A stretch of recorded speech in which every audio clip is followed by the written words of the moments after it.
Let's go to 1 Kings chapter 19. We began last week looking at, just very briefly, two events in the life of Elijah. My goodness, we could spend so much time there. Just a thorough examination of Elijah as one of the greatest prophets in all of God's Word.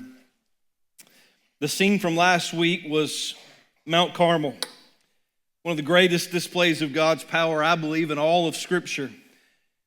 Fire falls from heaven, and the Baal worship and worshipers are exposed, and Elijah stands boldly as God's prophet, full of courage, conviction. But then you flip to the very next chapter, and everything changes. Elijah becomes overwhelmed by fear. He's not calling down fire. He's ready to quit. He's not walking in faith. He's running from God. As Matt said in our welcome there, that Hebrews 12 tells us that we are to run with endurance the race set before us. But that run that is set before us is supposed to be run with the Lord, right? And with Elijah, he's not running with the Lord. He's running as far as he can get. So how do you go from fire to fatigue so quickly? How does a spiritual hero end up being so spiritually exhausted, having just seen and experienced everything that he just did on Mount Carmel? After God shows himself strong on Mount Carmel, we would really expect Elijah to kind of ride that momentum for a while. But he doesn't. Sometimes I think that we too feel caught between what God did for us yesterday and the fear that today won't go as planned. As you read with me, beginning in verse 1 of 1 Kings chapter 19. It says, Ahab told Jezebel all that Elijah had done and how he had killed all the prophets with a sword. Then Jezebel sent a messenger to Elijah, saying, So may the gods do to me, and more also, if I do not make your life as the life of one of them by this time tomorrow. Then he was afraid, and he arose and ran for his life and came to Beersheba, which belongs to Judah, and left his servant there. But he himself went a day's journey into the wilderness and came and sat down under a broom tree. And he asked that he might die, saying, It is enough now, O Lord. Take away my life, for I am no better than my fathers. And he lay down and slept under a broom tree. And behold, an angel touched him and said to him, Arise and eat. And he looked, and behold, there was at his head a cake baked on hot stones and a jar of water. And he ate and drank and lay down again. And the angel of the Lord came again a second time, touched him and said, Arise and eat, for the journey is too great for you. And he arose and ate and drank, and he went in the strength of that food for 40 days and 40 nights to Horeb, the mount of God. There he came to a cave and lodged in it. And behold, the word of the Lord came to him and said to him, What are you doing here, Elijah? And he said, I've been very jealous for the Lord, the God of hosts, for the people of Israel have forsaken your covenant, thrown down your altars, and killed your prophets with a sword. And I, even I only, am left, and they seek my life to take it away. And he said, Go out and stand on the mount before the Lord. And behold, the Lord passed by, and a great and strong wind tore the mountains and broke in pieces the rocks before the Lord. But the Lord was not in the wind. After the wind, an earthquake, but the Lord was not in the earthquake. And after the earthquake, a fire, but the Lord was not in the fire. And after the fire, the sound of a low whisper. And when Elijah heard it, he wrapped his face in his cloak and went out and stood at the entrance of the cave. And behold, there came a voice to him and said, What are you doing here, Elijah? And he said, I've been very jealous for the Lord, the God of hosts. For the people of Israel have forsaken your covenant, thrown down your altars, killed your prophets with a sword. And I, even I only, am left, and they seek my life to take it away. And the Lord said to him, Go, return on your way to the wilderness of Damascus. And when you arrive, you shall anoint Hazael to be king over Syria. Jehu, the son of Nimshi, you shall anoint to be king over Israel. And Elisha, the son of Shaphat of Abel-Meholah, you shall anoint to be prophet in your place. And the one who escapes the sword of Hazael shall Jehu put to death. The one who escapes from the sword of Jehu shall Elisha put to death. Yet I will leave 7,000 in Israel, all the knees that have not bowed to Baal, and every mouth that has not kissed him. So here we go. When faith becomes fatigue, first thing is this. Most important thing you can do is to simply be real. Just be real. I'm kind of struck at the honesty of Elijah. Because many times I think we want to, it's almost as if we feel like we need to impress God. And, we don't want to be unspiritual when we're talking to our God. And so we try to be spiritual. We try to be, we try to maybe mask how we're feeling, and we try to pretend like everything's okay, or we say something one way when in reality, we're falling apart inside. But Elijah is just real. He's just going to lay it out before God because he already knows it anyway. And so keep in mind how Elijah responds here. He's running in fear of Jezebel's threat. He collapses under a broom tree and he just prays. Or he sleeps and he prays, God, it's enough. I'm done. I can't take it anymore. I don't want to go on. And then he even says, just take my life. Keep in mind everything that he's just seen. The fire from heaven fell and consumed the altar that had been built and established, on which he had poured water over it 4 different times, and everything was gone when the fire of God fell upon it. And yet in this moment, he has seemed to have forgotten everything that God has ever done in his past. You see where I'm going? Because so many times we get so discouraged, or we get fearful, or we get frustrated, and most of the time it's simply because we have failed to remember the faithfulness of God in our past. He has been faithful before. He will be faithful still.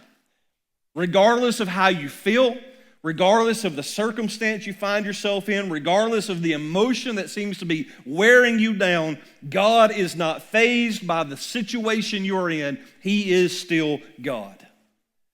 And he's been faithful before. He will be again. Keep in mind all that we've seen God do. Hindsight's 2020. We look back in the past and we see the hand of God all over us. Right? When we shouldn't be alive. We shouldn't be, we walk through situations. We've made choices. We've done some things. My life should not be as it is, but yet the hand of God has protected and provided and guided. And we look back and we see all of that so clearly. Well, it's what we see in the past and how God has worked that should give us confidence to walk in the future, to know that he was with us before and he is with us still.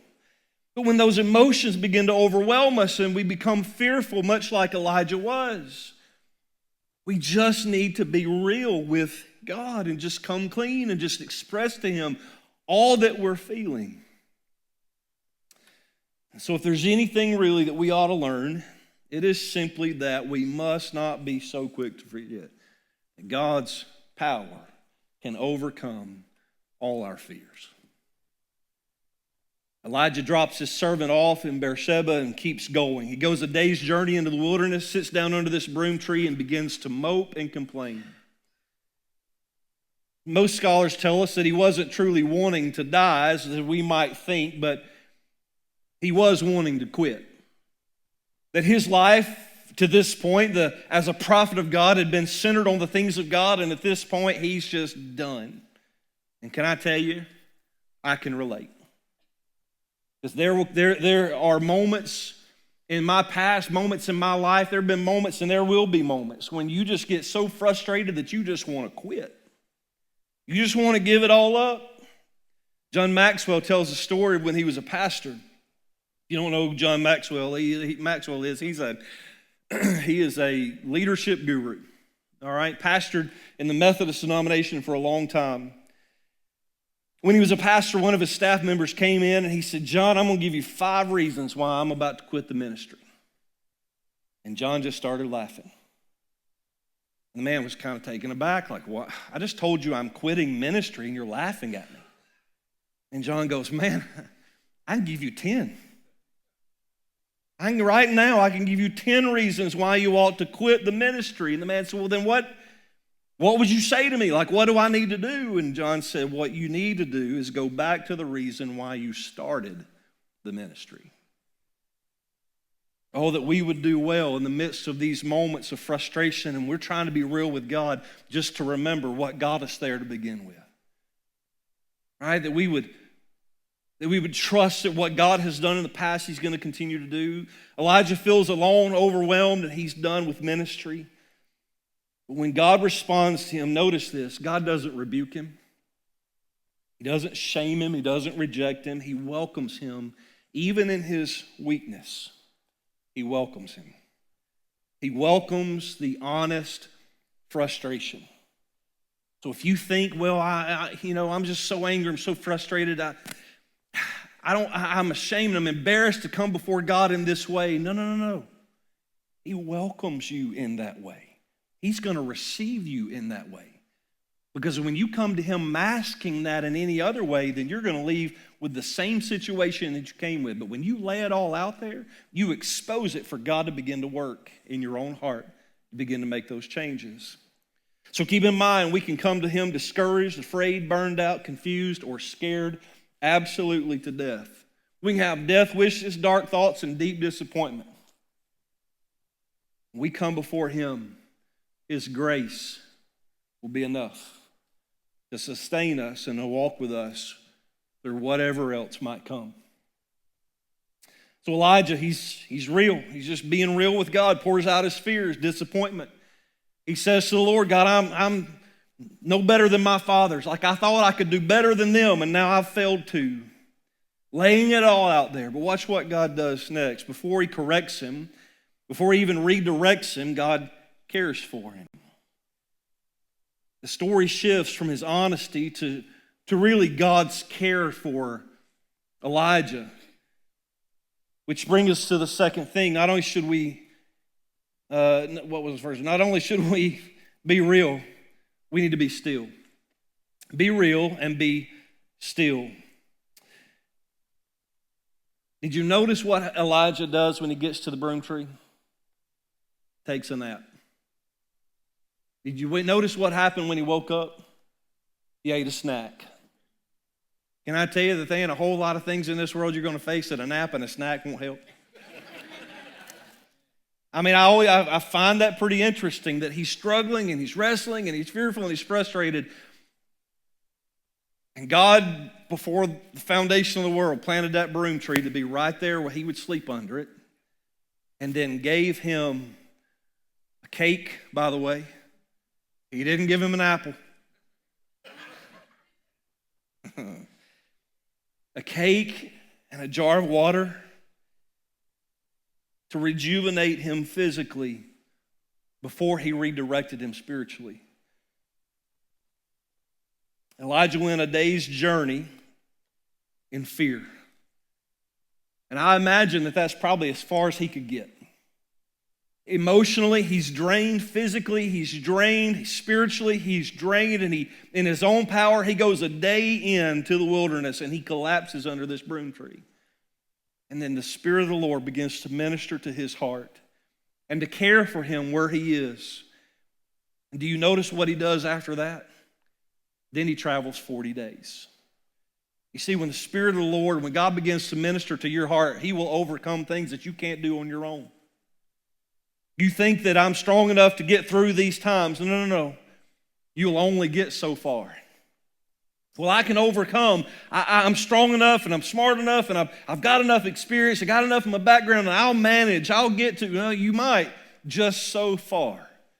You might make it a day's journey into the wilderness, but if you want to go further in to the point to where God is going to meet with you, you may need more. Rather than going in your own strength, you've got to go in His. And only then can He get you where He wants you to be. To be still.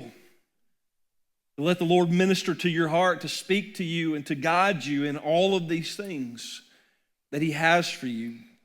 Elijah's going to travel in the strength of that food, as the text says, for 40 days, 40 nights to Horeb.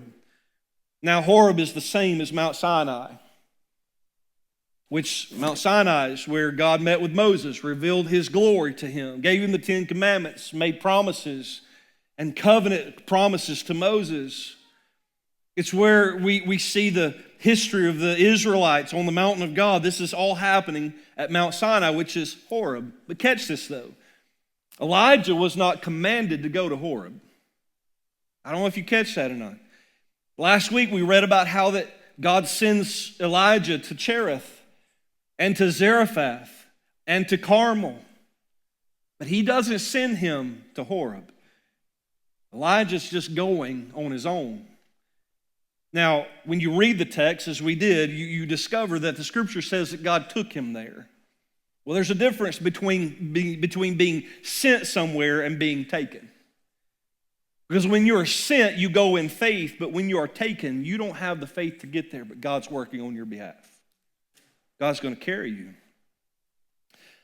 Elijah was off course, not in a good place. He couldn't be sent, and so God takes him. Sometimes when we're weak, God knows that we're not ready to be sent in our own strength, and so he takes us in his. And let me tell you, you'll go a whole lot farther when you travel with the Lord and his strength than you try to go on your own. And so just as God had revealed himself to Moses at Mount Sinai, he prepared him for what was next. He's about to do the same thing for Elijah. So think about it. Sometimes the most spiritual thing you can do is rest, eat, just slow down, breathe, and let the Lord speak into your heart to re-energize your spirit. I believe that's what we see happening in this moment under that broom tree. God is rejuvenating and restoring and preparing to recommission Elijah because he's done at this point. When we get still, God begins to address the heart issues we have. But if we want to hear him clearly, we have to do the third thing. We have to be quiet. We have to be quiet. Now, God is going to ask Elijah 2 different times, what are you doing here, Elijah? What are you doing here, Elijah? Now, as a parent, there have been times that I've said in anger and frustration, what are you doing? Anybody, parent, anybody ever uttered those words? Right? You're frustrated with your child and you just know, that they're going to make better decisions. You know they're going to do things that you want them to do without having to be told, and then they don't do them, and your response is, what are you doing? That's, just so you know, that's not the tone. In Hebrew, there's so many nuances in the languages that it gets kind of lost in translation, but the tone, we believe in this, in his expression to Elijah when he says, what are you doing here, Elijah? He's not saying, Elijah, what in the world are you doing here? He's saying, Elijah, what are you doing here? You see the difference? You see the difference? One is frustration with Elijah for what he's done and running from the mission that he has for him. But the other is compassion and love and a ministering heart, and that's who God is. In these moments when we need him most, he's going to minister to us, and he's going to love us, and he may ask us this question. He may say, Rodney, what are you doing here? Rodney, what are you doing? It's a gentle, probing, pastoral question meant to really draw out the heart of Elijah. Elijah says, I've been jealous for the Lord, which is just another way of saying, Lord, I've been zealous for your ways. He says, Israel's turned its back on you, and I'm the only one left, and they're trying to kill me too. You ever notice how in moments of frustration and weakness, the problems are always bigger than they really are? He's kind of exaggerating here. Remember, we've already seen in the chapter prior that there are 100 prophets of God that are being hidden by Obadiah. It's in chapter 18. But I'm sure he feels that way, that he's all alone with no hope. There's no possible good outcome from this because, listen, Jezebel is after him. And he's thinking, there's no way. I'm done. But notice the next interaction. God tells Elijah to go out on the mount. It appears that he doesn't go out at first. The text immediately from there goes to verse 11, where we see the wind, but God's not in the wind, the earthquake, but God's not in the earthquake, the fire, but God's not in the fire. But then after the fire, there comes what Hebrew language calls the sound of sheer silence, a gentle whisper, a still small voice.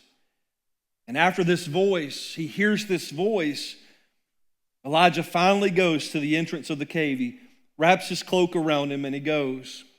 And at this point, God asks him the second time the same question. What are you doing here, Elijah? And Elijah responds the exact same way.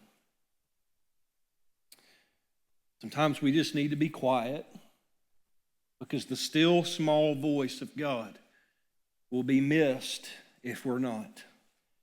We will begin to look for a solution to our own problem. We start trying to find answers to these things in other places.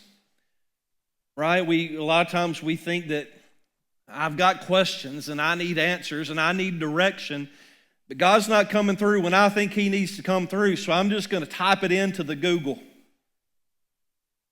Right? I'm going to ask Chat GPT, some AI, that's pretty advanced, and AI will give me guidance as to what I need to do. Pros and cons of this situation. What should I do? Just stop. Just be still and be quiet before the Lord. And let Him begin to work in your heart to prepare you for what's next. This brings us to our last point. Be ready. Be ready. After welcoming Elijah's frustrations and caring for him physically and emotionally and spiritually, speaking to him through the still small voice, God is about to recommission him and use him in another way. God isn't opposed to those moments where we slow down and take a break. That's why He gave us the Sabbath. So let me make sure you understand. We talk about being ready. God is about to do something with him. But we've said to be still and to be quiet. Let me make sure you understand something. Being still isn't the same as stopping. John Maxwell again tells the story of a woman merging onto oncoming traffic in Atlanta. And he said the flow of traffic is such that if you have to keep rolling and to merge with the speed of the traffic. But there's a woman just sitting there. She's just dead stopped on the freeway in Atlanta, trying to get into the oncoming traffic. And he's behind her. And he says he keeps saying to the woman, but she can't hear him. The lady, he says, lady, the sign says yield, not stop. Don't give up. He went on to say, many of us have confused slowing down with stopping. I'm convinced that resting means that we purposefully, intentionally slow down. It is, in a sense, getting ready. Resting is many times needed for us to truly be ready to carry on in the work set before us that God has. We reach a point like Elijah many times and we're tired and we're done, we're frustrated, and unless we do slow down, we're going to miss it. We're going to be done. We're going to be so frustrated that when God is ready to send us to the next assignment, we're going to miss it. Or worse, we're going to hear it and we're not going to be ready and we're just going to completely be disobedient. We need to be ready. At this point in the text, God's going to tell Elijah to anoint Hazael, king of Syria, Jehu, king of Israel, and Elisha, his successor. Why would He tell him that? Because He's not done with Elijah. He just has given him a new assignment, a renewed calling. God's going to go on to correct Elijah's isolation statement, right? Well, I'm the only one left. In verse 18, God tells him, I've preserved 7,000 who've not bowed the knee to Baal. You're not alone after all. God's plan is bigger than Elijah's feelings, bigger than his fears, bigger than the obstacles that lie ahead with Jezebel and Ahab and all of that. But God had been working the whole time in ways that Elijah didn't know. Elijah's thinking, I'm done. Everybody else is dead and I'm the only one left. And God goes, hold up a minute. I've been doing something that you don't even know about.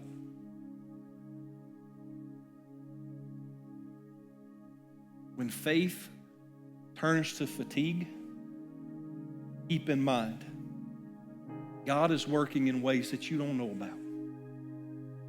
And when you feel done, when you feel ready to quit, you just need to draw away. Spend some time in the quiet and in the stillness. Listen to the still small voice of God and be ready for whatever He wants to do next. When He's done, we'll know it. But until that time comes, we walk in obedience. We live faithfully. We rest. And we prepare for what might be ahead. Now listen, maybe you're here and you go, but you don't understand. I'm just tired. You know, life is hard, and making these kinds of decisions and living this kind of life and walking in these things is so overwhelming. Then listen, God is not oblivious to your struggle. In the same way that Elijah wrestled with his own exhaustion and spiritual dryness, even as he's walking through these things, God is still with him. No matter what you're going through, He hasn't left you. He's still there. He's probably got something left for you to do. So if you've quit, if you've confused slowing down with stopping, and you just kind of sat down and you've just been done, listen, I pray that tonight you'll begin to pursue once again whatever the mission and the calling is that God has for you. Maybe He's stirring your heart for an area of service that you never even considered. Maybe He wants to do something in your life, in your heart, to prepare you for what's next, and you never even saw it coming. But when you get still and you get quiet, you get before the Lord and you listen to the still small voice of God, you just might discover that He has more for you than you've ever dreamed. Maybe tonight, as we begin a time of invitation, you just need to begin to seek that out. Just say, Lord, I've just been so comfortable in what I'm doing, Lord. Maybe you have something new for me. Or maybe you've been doing nothing. You say, Lord, I owe you everything, and I want to serve you with my whole heart. And maybe tonight you need to begin to search what that next assignment is. But whatever it is, whatever you sense the Lord may be stirring in you and calling you to do tonight, I pray that as we respond in Him and just to Him in just a moment, that you'll just listen to the voice of God and that you'll do what He says.